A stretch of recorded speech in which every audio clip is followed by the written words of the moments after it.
అందరికీ జేబీఎం. నేను Rajesh Mahasen. Welcome to Mahasen media. ఏమంటే ఏం జరుగుతుందండి అసలు మన రాష్ట్రంలో ఏం అర్థం కాకుండా ఉంది. ఎక్కడ చూసినా వైసీపీ నాయకులు, కార్యకర్తలు, మాజీ సీఎం గారు ఎక్కడ చూసినా ఒకటే టాపిక్, గాదే సాయికృష్ణ. ఏంటంటే ఏం జరిగింది గాదే సాయికృష్ణ విషయంలో? ఎవరో గురుమూర్తి గారు, ఎవరో ఇద్దరు ఎంపీలు చేయాలని జాతీయ మానవ హక్కుల సంఘం చైర్మన్ జస్టిస్ రామసుబ్రహ్మణ్యాన్ని వైసీపీ ఎంపీలు మానవ హక్కుల సంఘం నేషనల్ హ్యూమన్ రైట్స్ని కలిసారట. నిన్న జగన్మోహన్ రెడ్డి గారు వెళ్ళి ఆ తల్లిని ఓదార్చారు.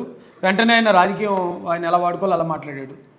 ఇక పేర్ని నాని, అంబటి రాంబాబు ఇలాంటి వాళ్ళందరూ విపరీతంగా మాట్లాడుతున్నారండి.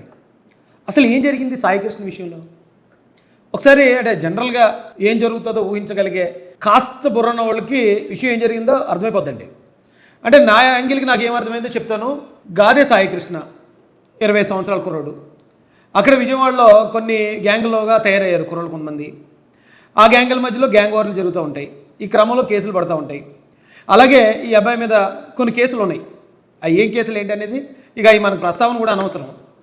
ఆ కేసుల్లో మర్డర్ కేసు ఉంది, పోక్సో కేసు కూడా ఉంది, సంథింగ్ ఏదో గంజా కేసు కూడా ఉందని అంటున్నారు. సో అక్కడ కామన్గా జరిగే ఇష్యూ ఏ సిటీలో ఉన్నా సరే పోలీసుల మీద ఒక ఒత్తిడి ఉంటుంది. రౌడీ షీటర్లను కంట్రోల్ చేయాలి, నేరాలను కంట్రోల్ చేయాలి. మీరు ఏం చేశారు ఏంటి అన్నప్పుడు, లేదా ఎక్కడన్నా కేసు అయింది అన్నప్పుడు అక్కడ ఉన్న రౌడీ షీటర్లను పిలిపించడం, వాళ్ళని ఎంక్వైరీ చేయడం, ఇదంతా ఎప్పుడు ఎక్కడ జరిగే ప్రాసెసే. ఆ ప్రాసెస్లో భాగంగానే అక్కడ ఉన్న వాళ్ళని కొంతమంది రౌడీ షీటర్లని సిఐ నాగరాజు గారు పిలిపించారు. పిలిపిస్తే ఈయన సాయికృష్ణ ఎక్కడో దూరంగా ఉండేటట్టు అక్కడి నుంచి కూడా ఆయన పిలిపించారు. ఎంక్వైరీ ఏదో చేయడానికి వాళ్ళ స్టైల్లో వాళ్ళు మొదలు పెడతారు కదా, మొదలు పెట్టి ఉంటారు. అక్కడ ఏదో రాంగ్గా ట్రీట్ అయింది, అంటే రాంగ్ హ్యాండ్లింగ్ ఏదో జరిగింది. జరిగిన తర్వాత ఏం జరిగింది అంటే ఆయనకి ఒకవేళ దెబ్బలు తగిలితే హాస్పిటల్లో చేర్చారా, లేకపోతే ఆయన చనిపోతే ఏమైనా జరిగిందా, లేదా ఆయన మామూలుగా వదిలేస్తే ఆయన ఎక్కడికైనా వెళ్ళిపోయాడా అనేది అక్కడి నుంచి తెలియాలి. కేవలం కారణం ఏంటంటే ఏదో ఒక చిన్న చితక కేసుల్లో తీసుకెళ్ళి ఎంక్వైరీ చేయడానికి ప్రయత్నించారు సిఐ నాగరాజు గారు. అది రాంగ్ హ్యాండ్లింగ్ అయింది. ఇప్పుడు ఈ రోజున ఎంతవరకు వచ్చిందంటే ఆ సిఐ నాగరాజు గారు సస్పెండ్ అయిపోయారు. ఆయన మీద మర్డర్ కేసు ఎఫ్ఐఆర్ అయిపోయింది. ఈ కూటమి ప్రభుత్వంలో చంద్రబాబు నాయుడు గారు, పవన్ కళ్యాణ్ గారు, లోకేష్ గారు ఎంత పోలీస్ అయినా, ఎంత మనం గవర్నమెంట్లో ఉన్నా తప్పు చేస్తే ఎవరి మీద అన్నా మనం యాక్షన్ తీసుకోవాల్సిందే అని డిసైడ్ చేశారు. ఆర్డర్స్ వచ్చేసి ఆయన మీద మర్డర్ కేసు ఫైల్ అయిపోయింది. రేపు 29న హైకోర్టు వారు చెప్పారు ఆయన్ని కోర్టులో ప్రవేశపెట్టమని.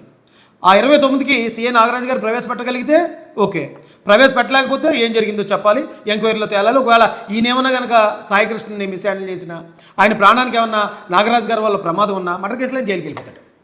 ఇది విషయం. అయితే ఇందులో ఈ ఎవరైతే సిఐ గారు ఉన్నారో సిఐ గారు తప్పు లేదా అంటే తప్పు ఉంది.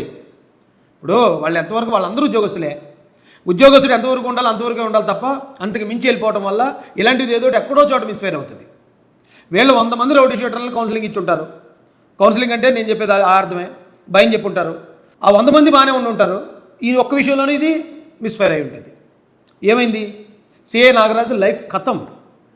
నిజంగా ఇప్పుడు కనుక ఆ సాయికృష్ణకి ఏమైనా జరిగినట్టు కనుక బయటకు వస్తే సిఐ నాగరాజు జీవితం అయిపోయినట్టే. సాయికృష్ణ విషయం ఏముంది? సాయికృష్ణ విషయం ఇవాళ మామయ్య చెప్తున్నారు, ఇది ఎవరో అన్నది కాదు. అయిపోయింది. Is the rowdy sheeter. వీడు ప్రేమ్ చేస్తాడు, రేపు ఏం చేస్తాడు. మా పిల్లోడి బాడీ ఇవ్వండి, ఇన్ కేసు మీరు చంపిన మీరు కాకపోతే రేపు ఇంకోటి చంపుతాడు. ఆ వేలో ఉన్నవాడిని. Is the rowdy sheeter, body ఇవ్వండి. మీరు కాకపోతే ఇంకొకటి అన్న రేపన్నా ఇంకొకటి చేతిలో చచ్చిపోతాడు, బాడీ ఇవ్వండి అని మాత్రం వాళ్ళ మామయ్య గారు మాట్లాడుతున్నారు. సో ఆయన ప్రాణానికి బంధువుల్లో ఎంత విలువ ఉందో మనందరికీ తెలిసిందే. కానీ సిఐ నాగరాజు గారి కెరీర్కి, సిఐ నాగరాజు ఈవేళ సిఐగా ఉన్నాడు, ఆయన రేపు డిఎస్పీ అవుతాడు. ఆ తర్వాత ఇంకా పెద్ద స్థాయికి వెళ్ళే అవకాశం ఉంటుంది. ఆ కుటుంబం, భార్య, పిల్లలు, బంధువులు అయిపోయినట్టే కదా సినిమా. ఆయన జీవితం ఇంకంతే, మనం ఏం చెప్పలేము. అయితే ఇది సాయికృష్ణ లైఫ్కి ఉన్న వాల్యూ, అది వాళ్ళ కుటుంబ సభ్యుల్లోనే. అయితే ఇప్పుడు నిజంగా ఆ కుటుంబ సభ్యులే ఈవేళ కదా రేపన్నా పోతాడు, ఎవరో ఒకటి చేతిలోనే పోతాడు, అదేం పెద్ద విషయం కాదని కుటుంబ సభ్యులే వదిలేసిన సాయికృష్ణ కోసం జగన్మోహన్ రెడ్డి గారు ఎంత ఫైట్, వైసీపీ ఎంత ఫైట్ చేస్తుంది. నిజంగా అబ్బాయి మీద ప్రేమ, నిజంగా ఏ రాజకీయ దురుద్దేశం లేదా? దీన్ని కూటమికి ఆపాదించేద్దాం, కులాల మధ్యలో గొడవలు పెట్టేద్దాం, కాపులను రెచ్చగొట్టేద్దాం అనే ఇంటెన్షన్ లేదా? ఒకసారి మీరు ఆలోచించి చూడండి. ఇక్కడ ప్రభుత్వం అయితే క్లియర్గా ఉందండి. ఒకవేళ నేరం జరిగిన దానికి బాధ్యుడు ఆయనే కాబట్టి ఆయన మీద ఆల్రెడీ ఎఫ్ఐఆర్ అయిపోయింది. ప్రభుత్వం బాధ్యత అయిపోయింది. ప్రభుత్వం డ్యూటీ సక్సెస్ఫుల్గా నిర్వర్తించేసింది. ఇప్పుడు వీళ్ళ హడావుడు ఏంటి? ఎందుకు ఇలా ఎగిరెగిరి పడిపోతున్నారు? ఇది నేషనల్ హ్యూమన్ రైట్స్కి వెళ్ళిపోయారా?